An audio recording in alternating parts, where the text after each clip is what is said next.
ಅದನ್ನ ವಿಳಂಬ ನೀತಿ ಅಂತ ಹೋರಾಟಗಾರರು ಹೇಳ್ತಾ ಇದ್ದಾರೆ. ಯಾರು ಇದರ ಬಗ್ಗೆ ಯಾರು ನಮ್ಮ ಸ್ನೇಹಿತರು ಆತಂಕ ಪಡುವ ಅಗತ್ಯ ಇಲ್ಲ. ಸರ್ಕಾರ ಇದನ್ನು ಅನುಷ್ಠಾನ ಮಾಡೋದಕ್ಕೆ ಬದ್ಧವಾಗಿದೆ. ಈ ಒಂದು ವರದಿ ಬಂದ ತಕ್ಷಣವೇ ನಾವು ಅದನ್ನು ಕಮಿಟ್ ಮಾಡಿಕೊಂಡಿದ್ದೇವೆ. ಚುನಾವಣೆಗೆ ಮುಂಚೆಯಿಂದ ಇಲ್ಲಿಯವರೆಗೂ ನಾವು ಒಳ ಮೀಸಲಾತಿಯ ಪರವಾಗಿದ್ದೇವೆ ಮತ್ತು ಒಳ ಮೀಸಲಾತಿ ಅನುಷ್ಠಾನ ಮಾಡ್ತೇವೆ ಅಂತೇಳಿ ನಾವು ಸರ್ಕಾರ ಬದ್ಧವಾಗಿದ್ದೇವೆ.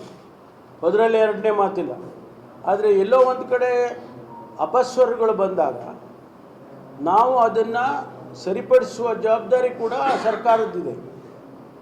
ಇದು ಯಾರನ್ನೂ ಒತ್ತಾಯ ಮಾಡೋಕ್ಕಾಗಲ್ಲ. ನಾವು ಆ ಜವಾಬ್ದಾರಿಗೋಸ್ಕರ ನಾವು ಚರ್ಚೆ ಮಾಡಬೇಕು.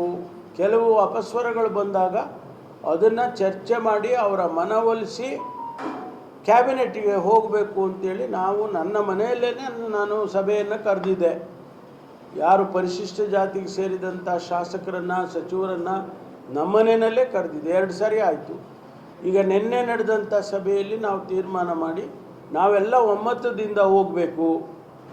ಒಳ ಮೀಸಲಾತಿ ಅಂದ ತಕ್ಷಣ ನಾವೆಲ್ಲ ಬೇರೆ ಬೇರೆ ಒಬ್ಬರ ಮುಖ ಒಬ್ಬರು ನೋಡ್ದಂಗೆ ಆಗೋದು ಬೇಡ, ಎಲ್ಲ ಒಟ್ಟಿಗೆ ಹೋಗೋಣ ಅಂತೇಳಿ ತೀರ್ಮಾನ ಮಾಡಿ ಮಾನ್ಯ ಮುಖ್ಯಮಂತ್ರಿಗಳಿಗೆ ಮನವಿ ಮಾಡಿದೋ.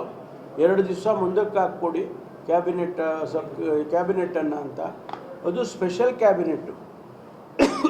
ಒಂದು ವಿಚಾರಕ್ಕೆ ಡಿಪೆಂಡಿಂಗ್ ಆನ್ ದಿ ಇಂಪಾರ್ಟೆನ್ಸ್ ಅದು ಮಾಡ್ತಾರೆ.